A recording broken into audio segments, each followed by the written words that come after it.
Welcome to Radio City Music Hall. Here with your hosts, Calvin and Zach.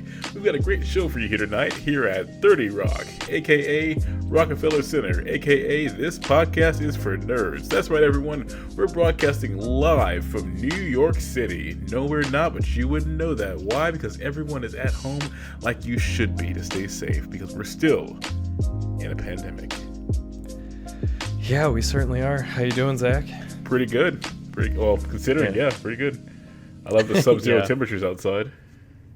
Oh my gosh, it has been absolutely brutal. I refuse to go outside at this point. If it's single digits, I'm just not doing it. Yeah, I'm ready for some warm weather. I have been outside quite a bit, and honestly, there's some joy to be had in it. I think when you first leave the gym and you're kind of on fire anyway, it's very relaxing. Yeah, oh yeah, you got a good sweat going. Yeah, for 3 seconds, and then you go, haha, it's single digits and this sucks. Yeah. Yeah, so this is our third media club of the second season, right? I believe so. We did The Mask. And then we did La Mandalorian. That one's not live yet, I don't think. I don't know what you're talking about. We didn't say anything about that. Who's talking? We've definitely talked about it. I don't think it's live. Oh no. Okay, we've only done. Oh, okay. This is our second one. I am wrong. Second media club. Oh, you know what? I was thinking we had released Who Framed Roger Rabbit. That is forthcoming. Oh, that's right. We're doing. Was it Who Framed Roger Rabbit or is it Space Jam? I'll go back and double check. I think Who Framed Roger Rabbit came up because we have a guest who would like to discuss it with us. Oh, okay, cool. All right, well then, I'm just gonna make an executive decision. Join us 2 weeks a month from now. We're gonna talk about The Mandalorian Season 2. And then after that, we will discuss Who Framed Roger Rabbit with a secret guest. Indeed. I'm actually kind of curious to rewatch that movie, only because now that I've grown up and gone back and watched some kids' movies, like just in general, there were a lot of innuendos that were like hidden that I was unaware of and went, oh man, they snuck that in there. I don't remember Who Framed Roger Rabbit really trying to hide anything. So now I'm really curious about what they got away with. Oh yeah, they're pretty out in the open. I watched it, because it's on. They added it to Disney Plus, obviously. So I was. Did they really? Yeah, it's on Disney Plus, and my wife had not seen it, so we watched it one night. She really enjoyed it, but yeah, they're pretty blatant. Yeah, so look forward to that in like 2 months, I guess. You may be wondering what Calvin's speaking about too. We have polls that go out that decide what our media clubs are going to be, basically to see who wants us to do what. And in addition to that, we grab random people from the crowd and ask them to join us on various episodes just to see what happens. We want to hear your thoughts in addition to your poll answers. For example, Calvin recently asked me this week, who's a celebrity that you stopped following because of their own personal beliefs? And I didn't have an answer at the time. I kind of do now, if you would like an update on that. Oh, yeah, I would. I would love one. Who are you canceling? I'm not canceling them per se, but Gina Carano just got fired from The Mandalorian. Yeah. This will be actually kind of timely when this comes out. Yeah, she had some like pretty sketchy tweets back in November about like the pandemic and like wearing masks, and they had nixed her. They were gonna give her own show, right? Like her own spinoff of Mandalorian. And now I guess apparently there was a Instagram post where she compared being a modern day conservative to being a Jew during the Holocaust. Ooh. Yeah. Yeah. I don't know if I wasn't sure if you had heard why they had officially fired her. No, but I didn't have to look. I feel like if you're already kind of writing that line, I just had no reason to really like wait to figure out the why. But that's okay. People, you are not being persecuted. You don't know what persecution is. Stop it. Everyone was all antagonistic for the last 4 years, and all of a sudden, the quote-unquote snowflakes are the ones who are ruffling your feathers. Maybe because you forgot that enough snowflakes create a fucking blizzard. So you get what you get. That's right. Yeah. Jeez. Oh man, yeah. So yeah, okay. I totally get that. Yeah, she's I liked her character a lot in the show. And I'm kind of bummed because I thought they were doing some cool stuff. We'll get into it more obviously, but I think they were doing some cool stuff with her in season 2. And I don't know if they're planning on replacing her, but if they don't, I'll be bummed to not see her. Bring back character. Bill Burr. Bring back Bill Burr. Maybe he can take. Oh, 100%. I think he was certainly like this is not the Mandalorian podcast, but I think he's one of the best side characters in the Mandalorian for sure. Absolutely. He is busy with another. Week, he is busy with F is for Family, which if you have not watched it, Calvin, you absolutely should. Yeah, well, let's make it a media club maybe for season 3. I'm down. Your one of your loves, Justin Long is on that show. Oh, no kidding. He's got a really good podcast. I'll have to I didn't know he was in that. He is. It's amazing. Awesome. All right. Well, yeah, bookmark it for season 3. F is for Family. I love Bill Burr, so yeah, so this week is we kind of had an anime poll for TV. It was between what was yours that you were bringing to the table, Zach? I don't remember the name of it. Jujutsu Kaisen, I think. Okay, something yeah, like that. that one looked really cool, and I've heard good things, so I do want to eventually watch it. But it went up against the winner for this week, Dorohedoro, which is a Netflix anime, a 3D anime too, which I know is kind of sacrilege in the anime fandom, but I thought this show was great. I need to interject on that actually. People need to shut up about that because first of all, if you've never animated anything in 2D, you don't understand. Second, there's a lot of really good Look at CGI. It's basically like CGI at this point. Like there's some, I will admit, there are some, like Berserk, who just made it terrible. But there's a lot of cool things that are being done with it as well. So leave it alone. Like Lupin the Third is getting rebooted, and there's a movie coming out with full 3D animation, and it looks fantastic. And they got a lot of the same voice cast to come back and do it.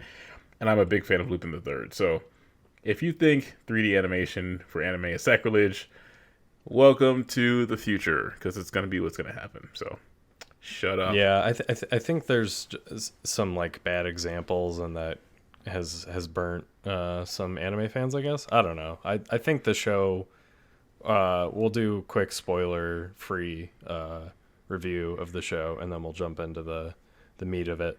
I thought the show was great. I think you're the resident anime fan for this podcast, and I'm more of a tourist. I do love anime. I'm just more particular, or no, I shouldn't say I'm more particular. I just have a harder time finding anime that I really get obsessed with, because everything you've brought to this podcast I've really enjoyed. I loved It Invaded. Super stoked for that to come back. This one I got recommended from a friend. They sent me the trailer before it had come out on Netflix, and the trailer immediately pulled me in. And my quick review is this is probably my favorite anime since Parasite. Interesting. Okay, so when you recommended it and I was watching it, I thank you for this recommendation, because I already spent a decent amount of time watching it while I was traveling, so it helped me out a lot with that. This one reminded me a lot of Parasite, not necessarily in the like subject material, but just the way it kind of casually deals out gruesome animation, and I actually loved it. Yeah, for sure. There is definitely, yeah, it is certainly. I think it's more gruesome than Parasite, but yeah, Parasite is that was part of why I loved Parasite so much. Is I think, and it's different from Dorohedoro in that Parasite had like a really clean and pretty animation, and this is like super gritty looking, but I think it fits. So yeah. Yeah, I just thought like this show. So I guess we should talk about what it is. Dorohedoro is a I guess mystery anime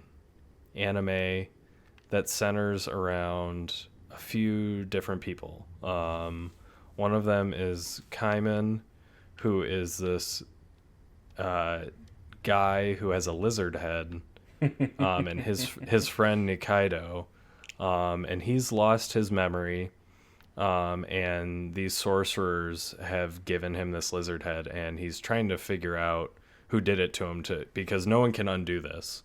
It's like this special curse that he has on him. So he needs to find out who did it, so that they can undo it. So it mostly focuses around the two of them, but there's also this guy. His name's N. He's like one of the most powerful sorcerers, and he's also looking for the person that did this to Kaiman, but for different reasons, which we'll get into later because I feel like it's spoiler type stuff. Yeah, absolutely. But he's got these two like clean. I think they call them cleaners in the show, and it just makes me think of Pulp Fiction so much. Their names are. Is that a good or a bad? I just made that parallel. Yeah. Yeah, it's just like they're wearing the suits and stuff, which, it's not the first time there's ever been, killers wearing suits, but, having two people doing it, it just immediately made me think of Pulp Fiction. But their names are Shin and Noi, and they're magic users, and so they're kind of like, they're tracking down Kaiman's sorcerer as well for N, and also simultaneously trying to kill. They were hired to kill Kaiman and Nikaido. So yeah, that's kind of what the show is. To me it's like as close to a 10 out of a 10 as an anime can get. But it's not one I would recommend to everyone.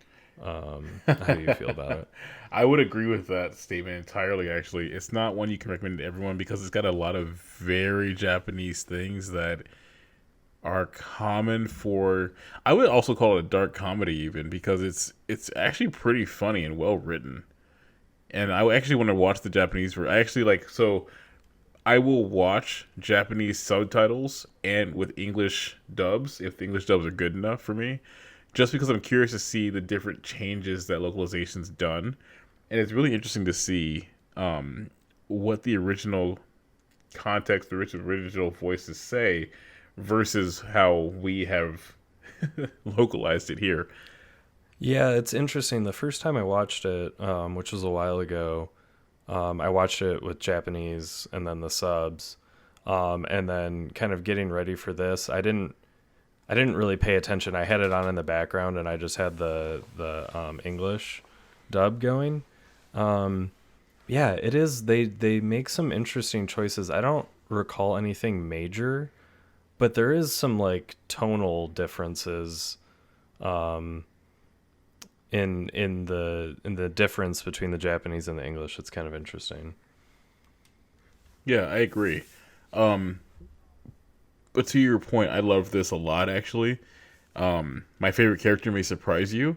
And I think it did a really good job at making all of the characters, despite how weird and quirky they were, not so over the top that they were unrelatable. Because there were scenes where all of them were, for lack of a better term, human. And not like in a,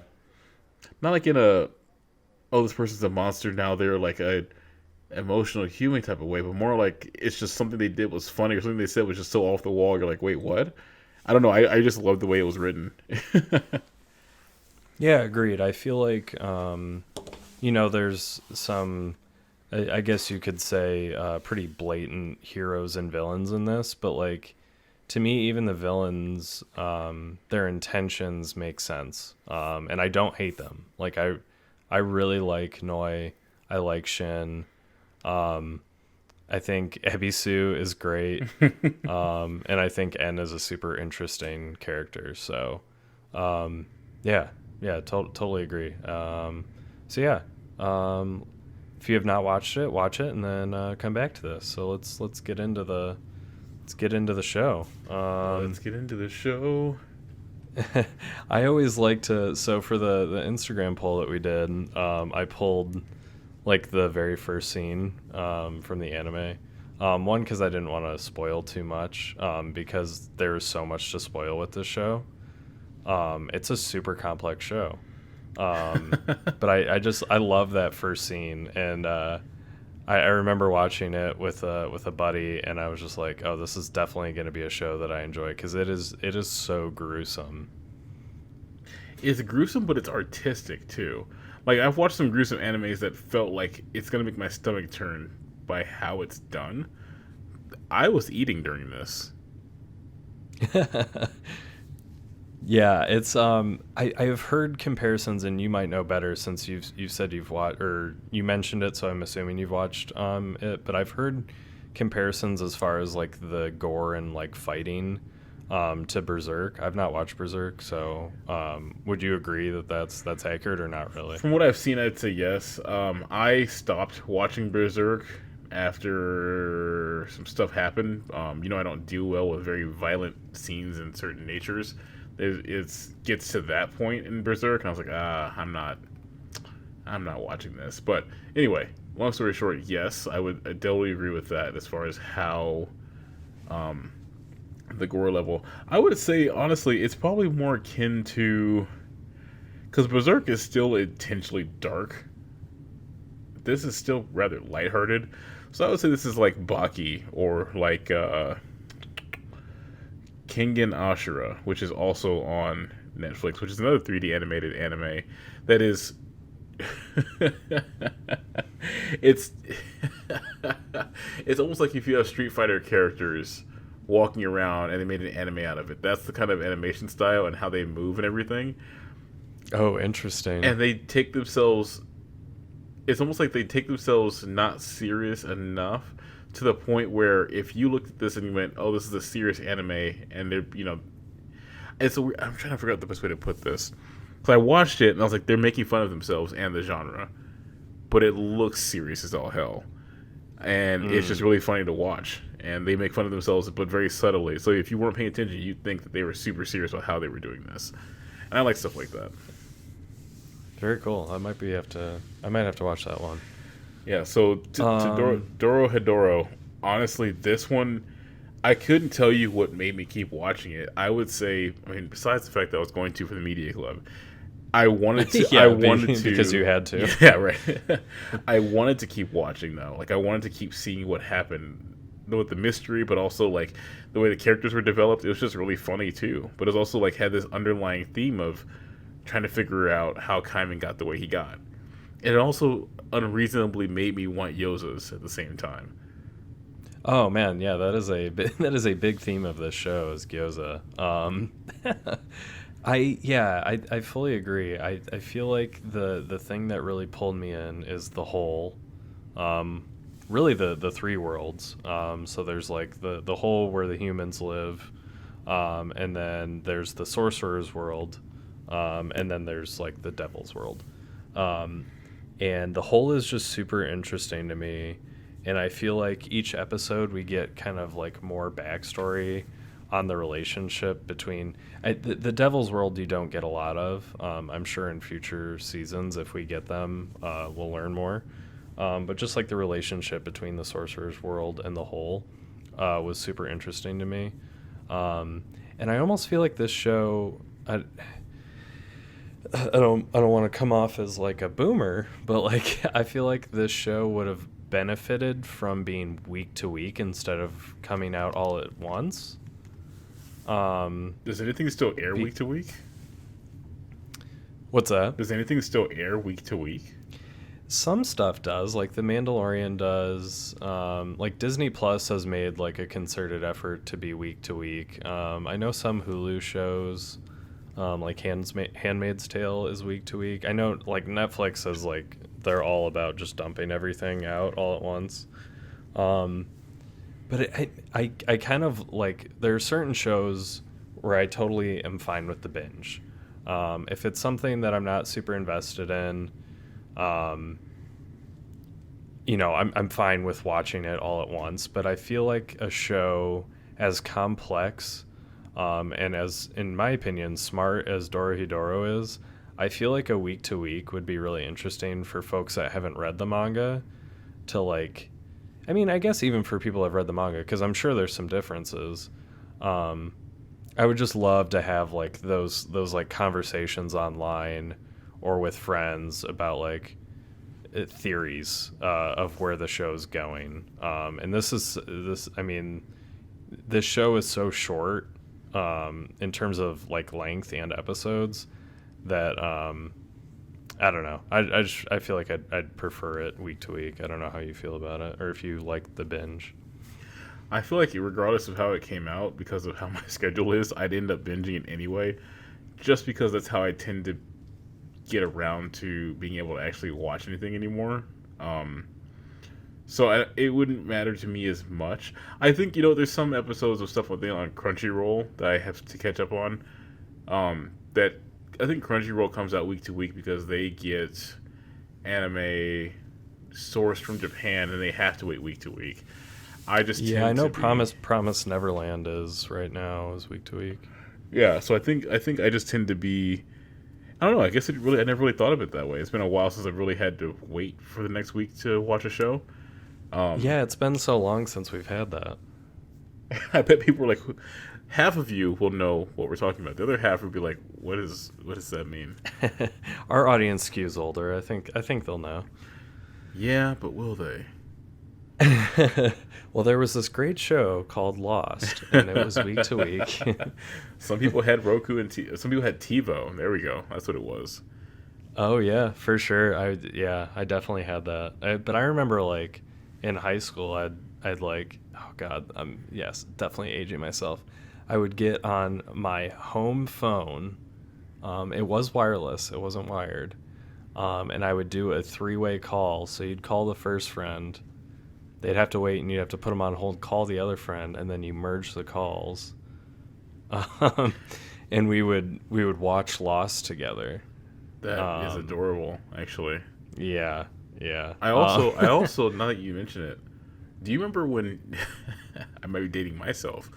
Do you remember when you got charged extra for 3-way calls on the landlines? Oh yeah. Yeah, I didn't have that many friends, so it wasn't an issue for me. Yeah, no, I do remember that. Yeah, I got in big trouble with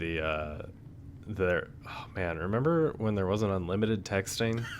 Oh, dude, I was always over. I got a job when I was 14. Don't ask about where, don't ask about why. It was in California, and by the way, none of your business. Anyway, I got a job when I was 14.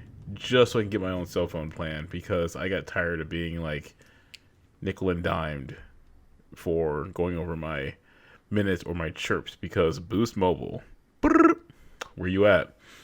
So yeah, I actually talking about dating myself.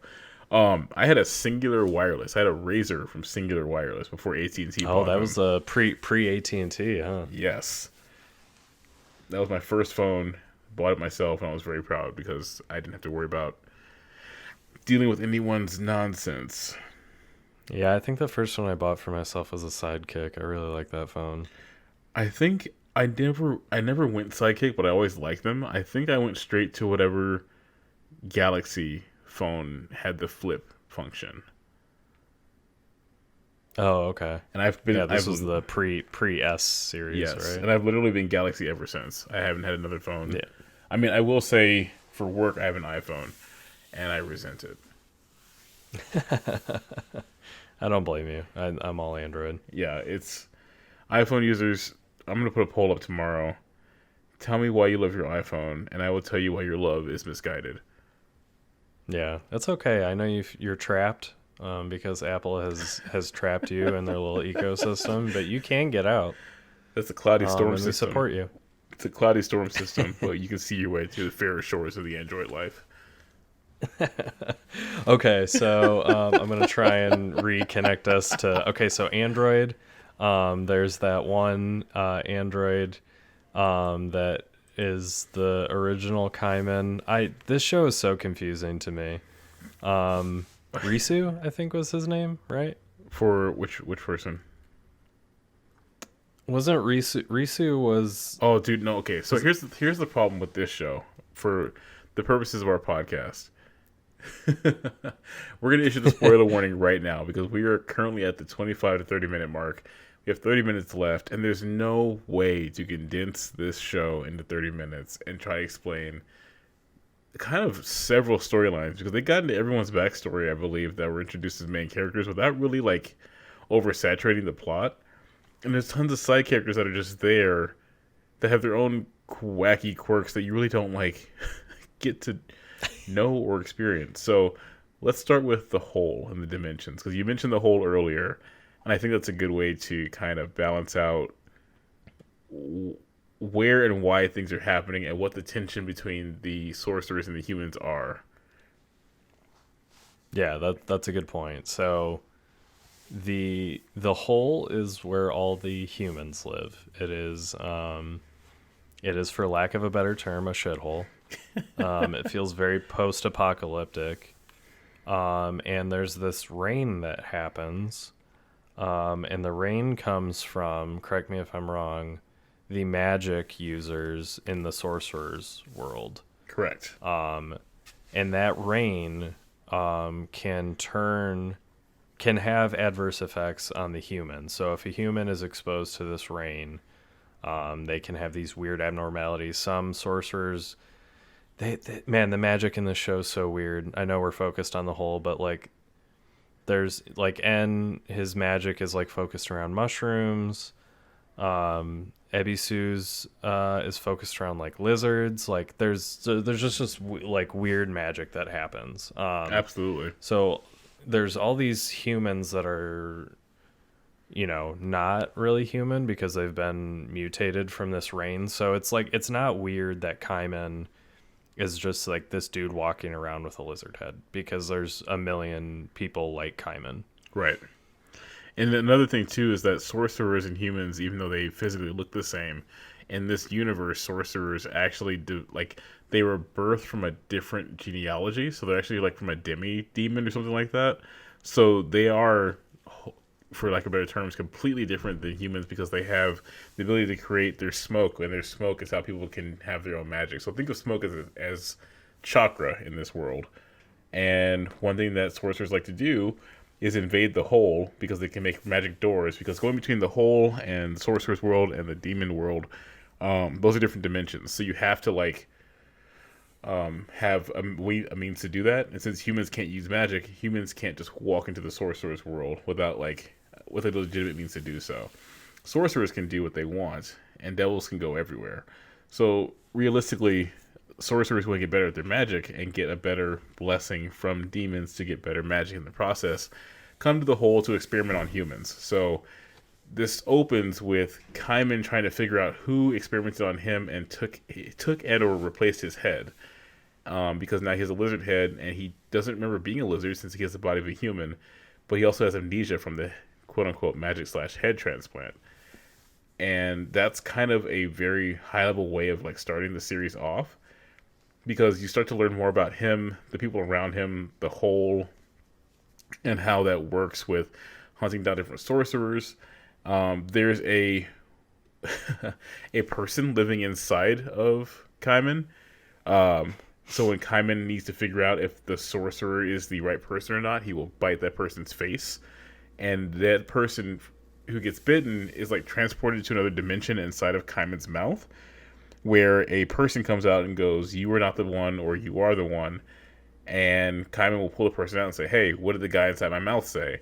The person will say, "Oh, I wasn't the one." And then Kaiman will go, "Well, okay, cool. Well, you're a sorcerer, so I have to kill you." And he does. And I just realized saying it all out loud like this is kind of ridiculous. Yeah, this show is insane. And it's so complex. You're right.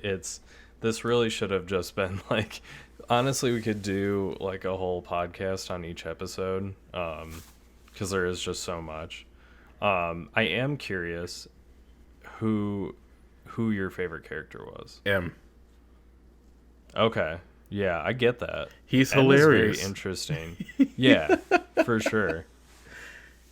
And like who loves mushrooms? I mean, I love. I mean, because I also love mushrooms, but it's just one of those things where it's like, it's such a quirky power. And at first, he presents himself as like this huge villain, which he kind of is.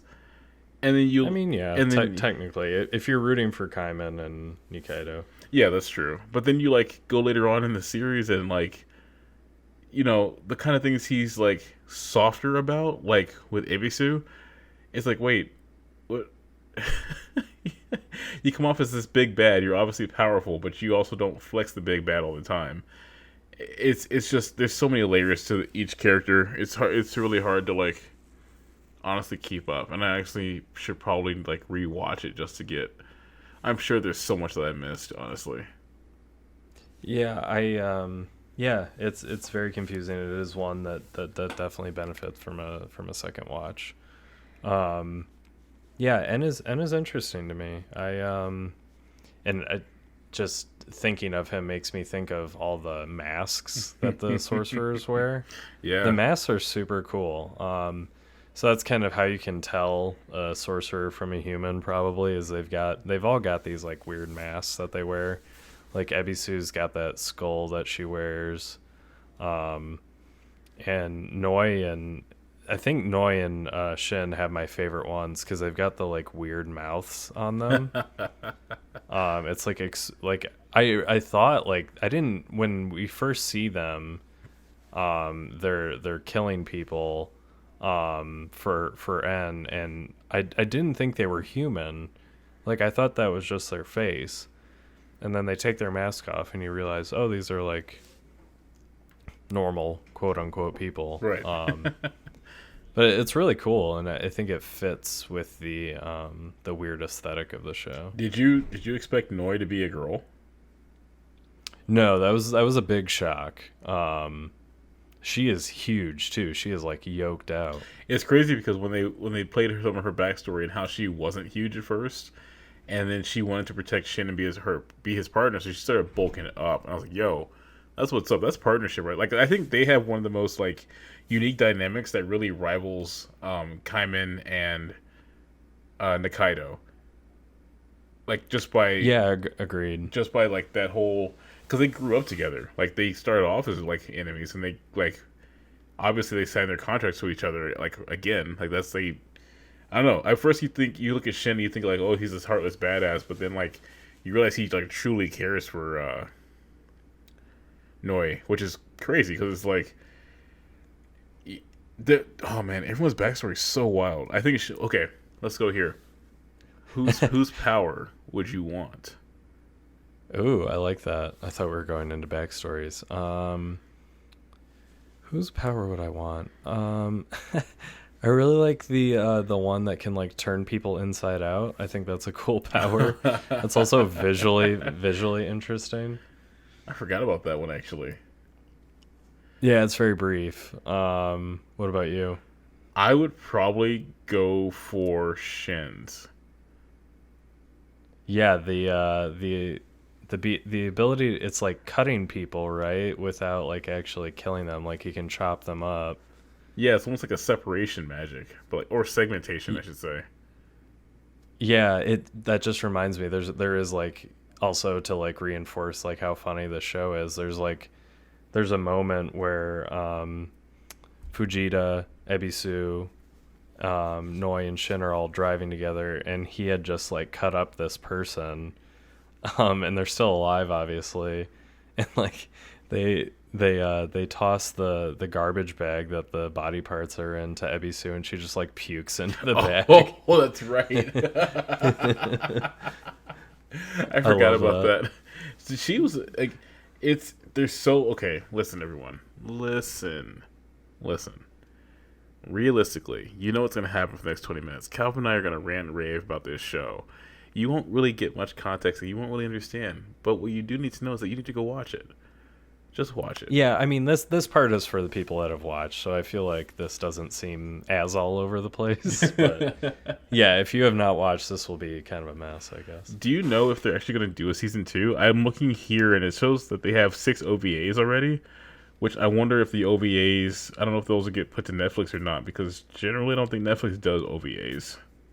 Yeah, so the first one is on Netflix. I have not watched it. Oh, it is? But I think it gives some more context to, I want to say Nikaido. I don't know that for certain. I have not watched it.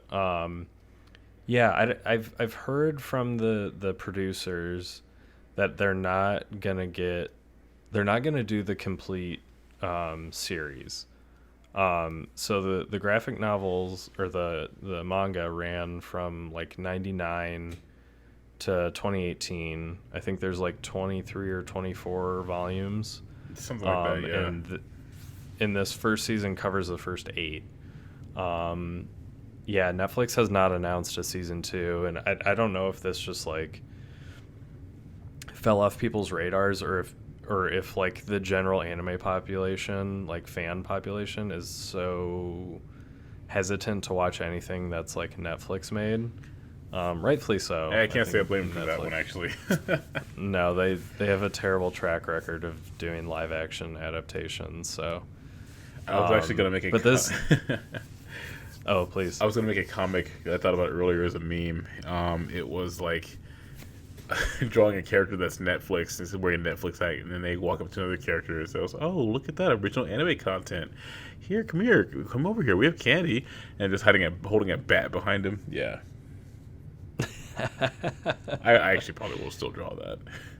You should. I love that, and if it goes on our Instagram page, that'd be great. It definitely will. I mean, we're not gonna get sponsored by Netflix, so it's fine. Oh yeah, 0 chance. Yeah. I don't know. Like I guess going to the very end, we go back into Kaiman's mouth, and it kind of teases at what we could expect from season 2. Is there anything you're hoping for?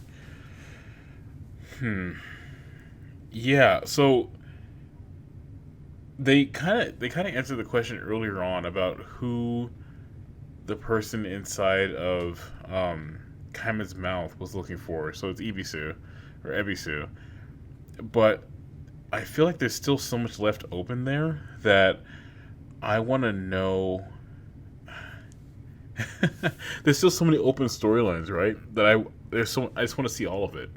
Like at this point, if they don't adapt soon enough, or announce it because someone's not going to really want to watch it, or fan votes, or whatever, I'm gonna read it because I want to know what happens. And that's kind of how this has kind of bit me. It's visually, I think it's awesome. It's got a lot of great characters, because that's one thing too. I think some animes have a problem where they will, not just animes, some TV shows even, they'll come in, you'll either be focused on the main 2 or main 3 characters, and then no one else gets any filler, or they pick an episode and go through everyone's fucking backstory and their own personal growth, and that's not really great for some stories to really move forward, so we don't care about that. So yeah, I think figuring out the mystery of what happened to Kaiman, because one thing I thought was kind of odd is that even though Kaiman's inner dimension person found Ebisu doesn't seem to really react to Kaiman at all. Yeah. Like, right. She didn't really seem to care, recognize, or remember that was what she did.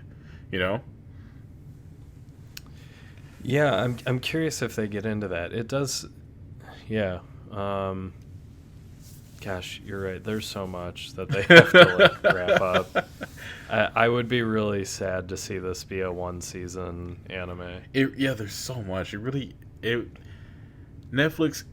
Listen, I know we haven't had the best of times with anime, but here's the deal. If any of you ever listen to this, please give us a season 2. Only because you happen to make something that was halfway worth watching, and now I'm hooked on it. And I really don't just... Can we finish together? Can we finish the season and may finish my curiosity? This podcast, for the nerds, by the nerds, really want to finish this season. So Netflix, Netflix, how about this? If you finish this season, we will create our own anime adaptation to host on Netflix. Oh, there you go. I will watch all of your live action anime adaptations if you do a season 2. And we'll give them a 98 on Rotten Tomatoes. Yeah, I will give them great reviews on this podcast, unironically. I will say Death Note. I will say Death Note is one of the greatest films of all time. And that kid was snubbed for an Oscar. That'd be great. Holy shit, Death Note is never going to live it down. No, it's really not, man. I actually really like that anime too. I like the first half. Yeah, the second half not so much. I was actually pretty surprised that they killed L off. I kind of feel like that was a weird choice. Well, yeah, because I don't care at all about I forget the replacement's name. Like, that's how little I care. Weren't there 3 of them? I thought there were only 2. Oh. I could be wrong. I mean, I haven't watched it in probably 10 years, so. Gotcha. Yeah, I think people were saying that was like one of the biggest letdowns of the series that happened. Because it kind of like... Yeah, I mean, it's like a 50-episode anime, and they kill off the most interesting character like probably 20 episodes in. I didn't realize it was that far or that early actually into the series. It's pretty early, I think. I'm gonna look this up. No, you're good. Netflix, stop playing with us. Episode 25. Wow. So it's like more. It's earlier than halfway through. Yeah, I did not know that. That sucks. Yeah, and then it just goes downhill really quickly. I don't like the idea that this like shitty teenager killed this like genius investigator so easily. Yeah, but that's not what this this episode is not Death Note talk. Yeah, but what a shit ride, man. Oh yeah, super disappointing. I don't know how I made it through the other 27 episodes, but I guess I was so invested in hoping that he would die. I will say I watched the first and maybe second episode. Before I was just like, Light, you're fucking annoying, dude. I can't even... Yeah. I can't do it with you. I don't care. He's so full of himself. That's an issue I have with a lot of anime, is like... There's a lot of anime, and I'm not saying all, but there's a lot of anime where the lead protagonist is a male that is very pompous and full of himself and never has any, like, real struggle. To me, that's not interesting. I know we shit on Sword Art Online. Yes, I was about to say it. Show. I was about to say it right now. I was about to say, can we have Sword Art Online for a fucking 1,000, please? Because that's exactly that show. He is legitimately one of the worst written characters I've ever seen. I hate him so much. I really don't like him, and like.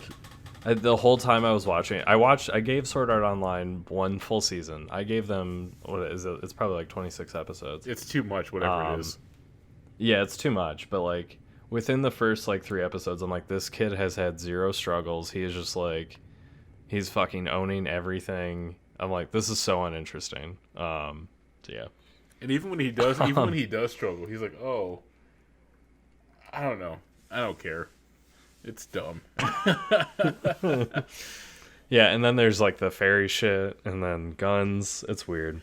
Oh yeah. So, if you want to hear more about my experience with Sword Art Online, you have to go back and listen to previous episodes because we probably shit on them once every couple episodes.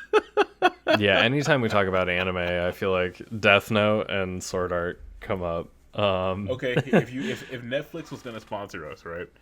And you had to binge one of the 2 series and comment on every episode, which would you choose, Death Note or Sword Art?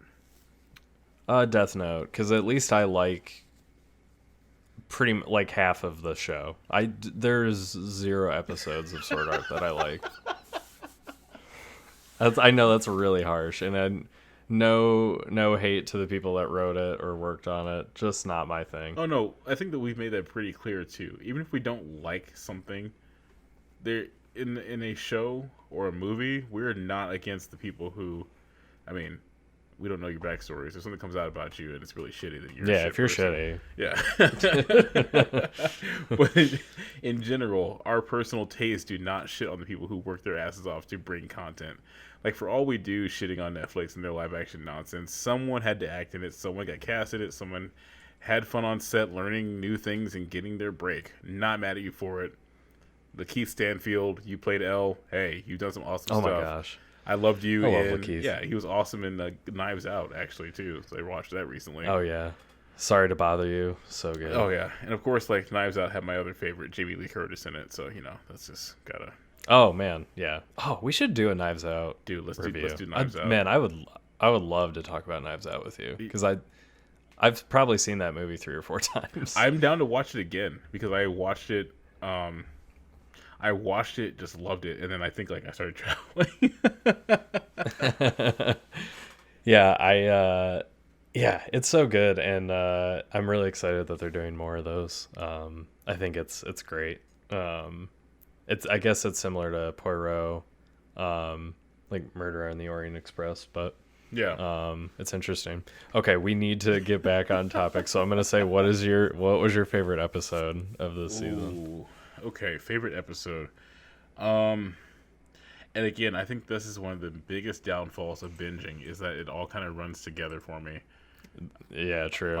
That's the reason there's one that I have, and it's because it's so different from the rest. I'm gonna say it's actually gonna be the one where,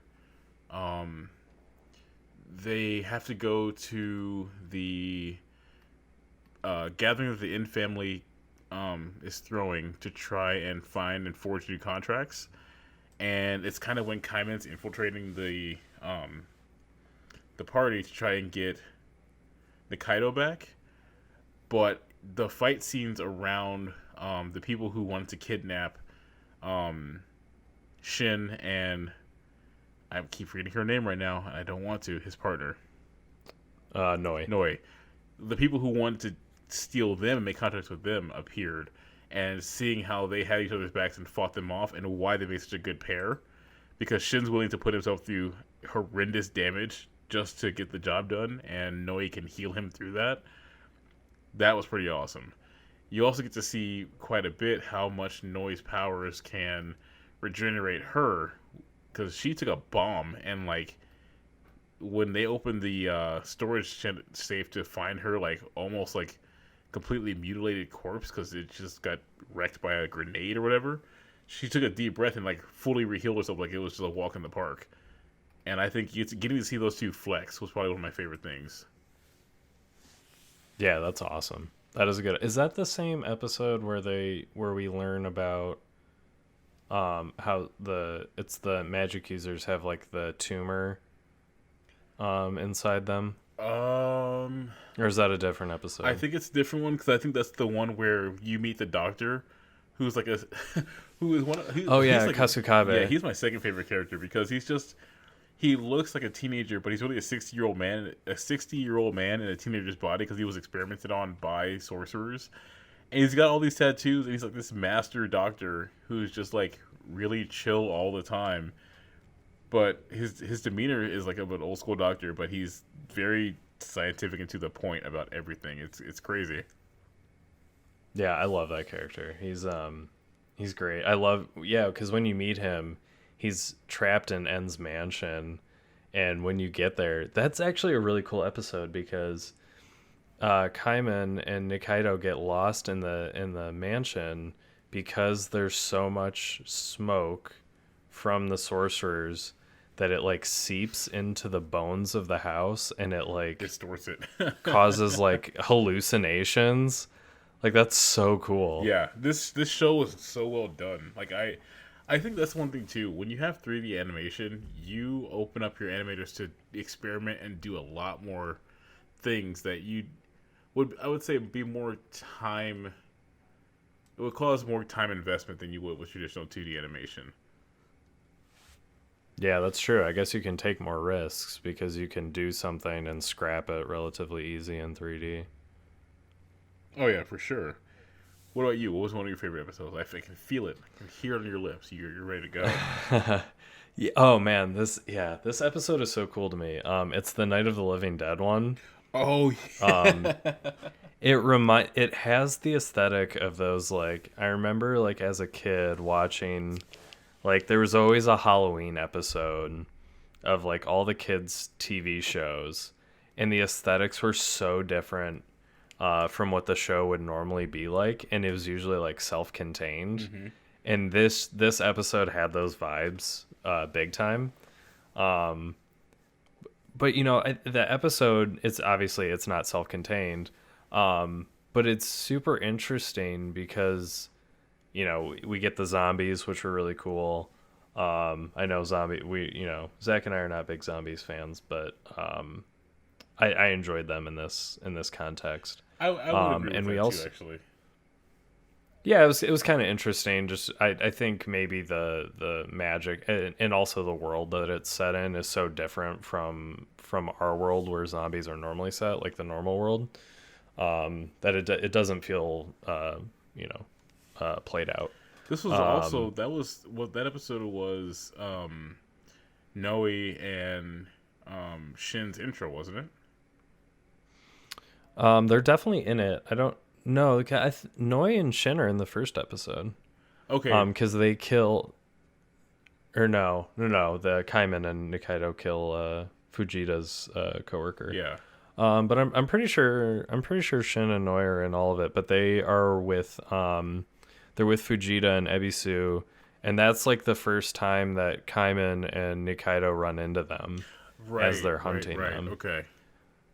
Yeah, and then we also learn about that Nikaido is a magic user, which we never talked about this episode. Oh, crap. Yeah, Kaiman assumed since the beginning of their friendship, which we don't really know how long that is, but that she was a human, and she's been a magic user this whole time. And we get a little more backstory on how she discovered Kaiman. How he was kind of like left headless in this like ditch as she was like cleaning up bodies. I think that was like a job she was doing. And she took him back to what's that doctor's name? Vox? Yes. Yeah. So yeah, I just thought that episode was really cool. It had like the intro was really interesting, and I really like the intro theme to this show. It's very trippy. Yeah, it's deceptively. I think, you know what? I wouldn't say it's deceptive. It captures the show perfectly, I think, because it's not something you would normally expect walking into it. It's definitely different, and it's approachable even if you don't like gory things, which is weird to say. Yeah, I also love the outros to this show where they like wrap up everything that we learned in that episode. And then also like during the credits it's like the Doom HUD, but it's N with like his mushroom instead of a gun. Yep. It's pretty great. What did they say? This episode we found out that Kaiman has a lizard head. Nikaido makes Yoza. And next we'll find out with more chaos along the way, or something weird like that. Yeah. Well, this episode, we learned that Zach really enjoyed Dorohedoro Season 1, needs a Season 2, or he's going to start reading. We learned that Calvin and Zach hate Death Note and Sword Art Online. We already knew that. And we also learned that the next episode of Media Club will be coming out. When is it coming out? When?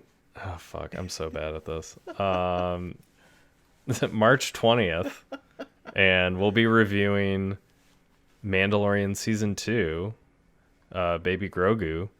And we have a special guest joining us, Zach. Do we want to tease that or no? We should tease it. I don't see why we shouldn't tease it. Let's tease it. Go for it. Our special guest is someone who is literally born for Star Wars. Their name is based in Star Wars. They exist for Star Wars.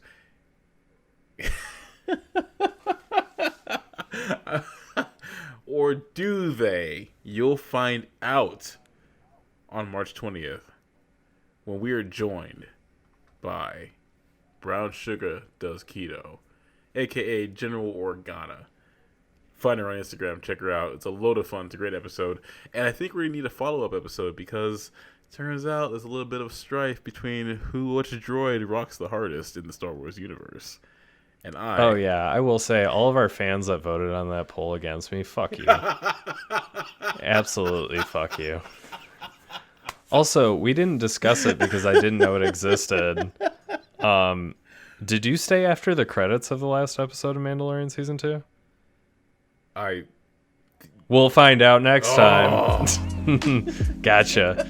On this podcast is for nerds. Well played, sir. Well played.